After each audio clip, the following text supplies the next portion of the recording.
بسم الله الرحمن الرحیم. راځو مایکروسافټ ورډ سیکنډ لیکچر باندې چیک او پیل کوو. دلته په دې لیکچر کې موږ تاسو پرون درس کې کلیپ بورډ کمانډز باندې خبرې کړې وې. نو اوس راځو بیا هم د هوم ټیب د فونټ ګروپس کمانډ باندې چیک او خبرې کوو. فونټ ګروپ کمانډز چې د عموما د لیکنې لپاره استعمالیږي، د لیکنې ډول، سټایل، خط او داسې نور شیانو لپاره یا نورو کمانډز لپاره چیک استعمالیږي. لومړی کمانډز په دې کې کوم ده، هغه مثال په ډول باندې دغه له ما سره یوه لیکنه ده. نو د دې لیکنې لپاره مختلف فونټ سټایل په هغه کې موږ چیک کولی سو، انتخابولی سو. نو تاسو ګورئ چې د دې فونټ سټایل سره هغه چیکېږي، انتخابېږي. که چېرته زه دا منځته ایښم نو تاسو سره به دا چیکېږي، صحیح معلومیږي. اوس اریل بلیک سو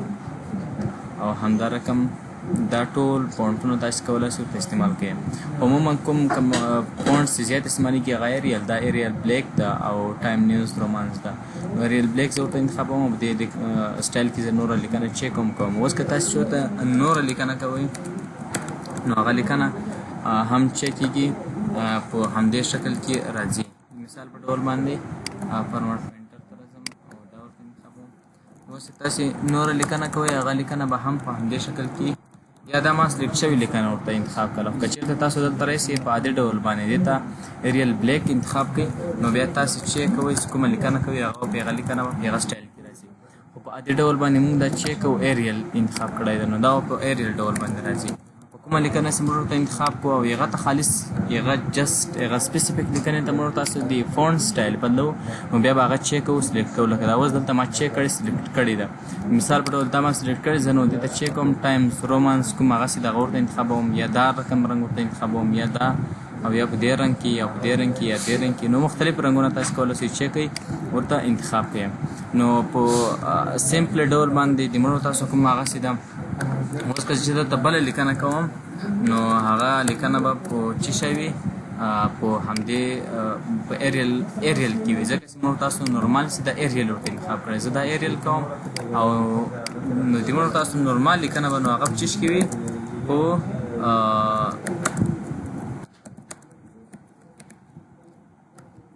اریل فونټ سټایل کې وي.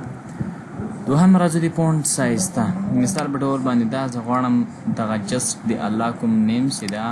دا د دې سایز چیک هم زیات کړم، ځکه چې دا ډېر مهم نوم ده. نو د دې سایز له دې سره موږ چیک کولی شو، زیاتولی شو. نو مختلف فونټونو سټایل موږ ورته چیک کولی شو، انتخابولی شو، او له دې سره مختلف فونټونو سایز ده، هغه سټایل سایز ده، نو هغه چیک کولی شو، انتخابولی شو. دې سره سیده سلیکټ شوی، خالي د سلیکټ شوي ټکسټ هغه به چیکي سایز به زیات کړي. لکه دا نور چې عموما زه لیکنه کوم هغه لیکنه به په چیش کې راځي، په 11 فونټ سایز کې راځي، ځکه چې ما خالي سلیکټ شوې لیکنه ورته چیک کړې وه، انتخاب کړې وه. که چېرته د مثال په ډول باندې زه غواړم چې د ما ټوله لیکنه باید په همدو شکل کې راشي، نو زه بیا دلته راځم، د سایز مطابق ورته دا چیک کوم، 22 کوم او بیا دلته نور چیک کوم، لیکنه کوم. دغه لیکنه به هم په هغه شکل کې چیک کېږي، راځي. نو زه بیرته راځم په هغه یوژوال کوم فونټ سایز چې ده 11 په هغه کې چیک ورته بیرته انتخابوم. دوهم اپشن چې ده هغه هم د سټایل سایز د زیاتولو انکریز کولو لپاره ډیکریز کولو لپاره استعمالیږي. هغه چې ده هغه دلته له موږ سره چې ده په دې سره موږ فونټ سایز چیک کولی شو، انکریز کولی شو. دا سایز چیک کولی شو، انکریز کولی شو په لویه ای سره. کوچنۍ ای سره موږ کولی شو دا پوینټ سایز نور هم چیک کړو، کوچنی کړو. نو دا یو ایزلی کمانډ، نو ایزلی ډول باندې موږ کولی شو دا به چیک کړو، استعمال کړو. او دوهمه خبره په دې کې د بولډ ده. کله چې موږ غواړو دغه لیکنه بولډ کړو، نو بیا له دې لارې دغه لیکنه ورته انتخابوو او بیا دا چیک کوو بولډ. نو دلته موږ بیا کولی شو لیکنې ته چی ورکړو، دا لیکنه موږ تاسې بولډ کړو او یا هم دا ایټالیک کړو او یا هم دې ته چیک کړو انډرلاین ورکړو یا انډرلاین ترې ایسته کړو او یا دا بیرته له ایټالیک نه مې ایسته کړو او یا دا هم چیک کړو، بولډ کړو. په دې کې الله از ون، په دې کې دا چې دا بولډ ده، زه غواړم ایسته کړم، نو دا هم چیک کولی شم، له بولډه ختمولی شم او یا هم ایټالیک کولی هم شم. دا به چې وي ایټالیک، بیا ختموي ایټالیک هم له دې څخه چیک لرې کوي.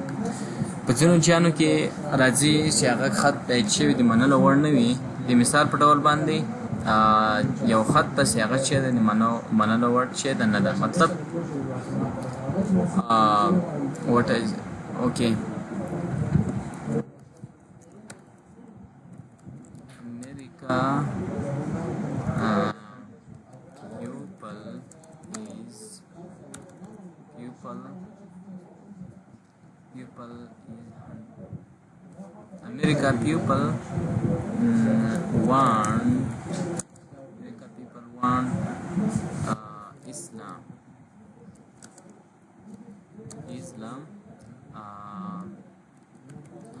100%. مطلب دغه یو لیکنه ده او دغه لیکنه چې ده یو سلو مطابق یا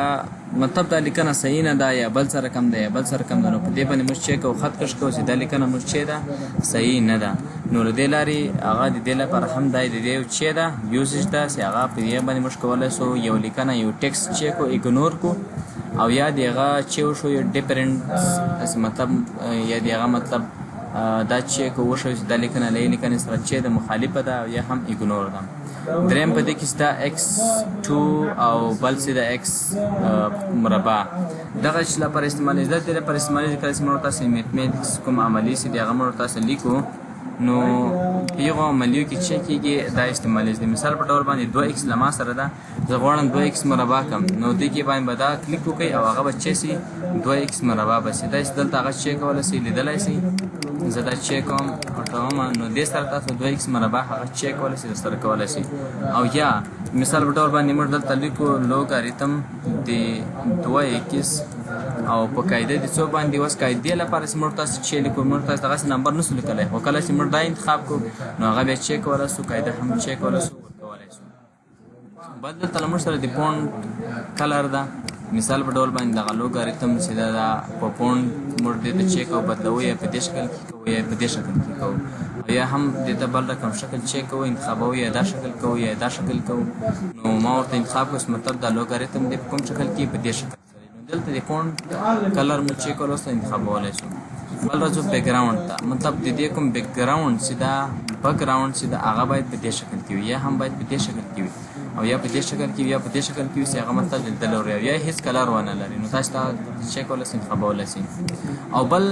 د لاین ته د بسته لاین ته زه چیک ورکوم یو کلر ورکوم مثال په ډول باندې زه غواړم دومره ته دا کلر ورکړم او یا غواړم د بسته لاین ته کلر ورکړم نو دا هم چې ورکولی شم دا خالي جست د ټیکسټ کلر ده او دا کلر او سټایل دواړه دي نو په دې کې موږ آوټلاین کلر دا ټول ورته چیک کولی شو انتخابولی شو او په دې کې بیا جست هغه چې ده کلر ده او دوهم په دې کې د اپر کیس لوور کیس د سنټنسز کوم مطابق اصول چې دی هغه په دې کې چې دی موجود دی لومړی دغه سنټنس ده او زه دا غواړم ټول لوور کیس ته وړم دا به چې سي لوور کیس مطلب وړو حروفو ته او اپر کیس بیا ټول غټو حروفو ته اوړي او که چېرته په دې کې کیپټلایزیشن بیا په دې کې لومړی حروف د هر شي چې وي غټ وي او نور به چې واړه وي او یا دا کم په دې کې بیا څنګه وي د دې د منځ حروف چې کوم ده هغه به وړوکی وي او نور به د سر حروف په دې وړوکي وي او نور به غټ وي مطلب ای کې ای کوچنی ده نور غټ او از کې آی کوچنی ده او نور غټ داسې نور مطلب لاول حروف یې وړکي وي او نور حروف چې وي غټ وي او سنټنس کې که چېرته واړوم هغه بیا څنګه وي هغه په دې شکل کې چې دی لاول حروف یې چې وي کوچنی وي او نور به هم چې وي غټ وي او سنټنس کې موجود وي خو دا موږ ته ټولو کیپټلایزیشنز په دې باندې عملي کوو او یا هم دلته رئیسو د چیک انتخاب کو او دلته سنټنس کې استه واړو نو بیا هغه په چیش کې راځي په سنټنس کې به راځي مطلب سنټنس څومره مطابق اصول دی هغه په دې باندې چیک کیږي اپلای کیږي او کیپټلایزیشن واړو بیا هم کیپټلایزیشن کې هغه چیک ولا سره راوستلی شي نو دا و د فونټ ګروپ کمانډز کې یو کمانډ پاتې څه د هغه په واسطه باندې موږ کولی شو څومره فارمټ هم چې کړی ده په دې لیکنه کې هغه ټول چیک کو کلیر کو پاکي کو صفایي کو نو بیا څنګه کوو دغه پاڼه سلیکټ آل کوو دا ټول ورته انتخابوو په دې باندې موږ کوم فارمټ هم انتخاب کړی خالي جست هغه فارمټ له منځه ځي د شکل له منځه ځي نور لیکنه له منځه چیک نه ځي د سره به هغه چې سي ختم شي دا و د فونټ ګروپ کمانډ چې موږ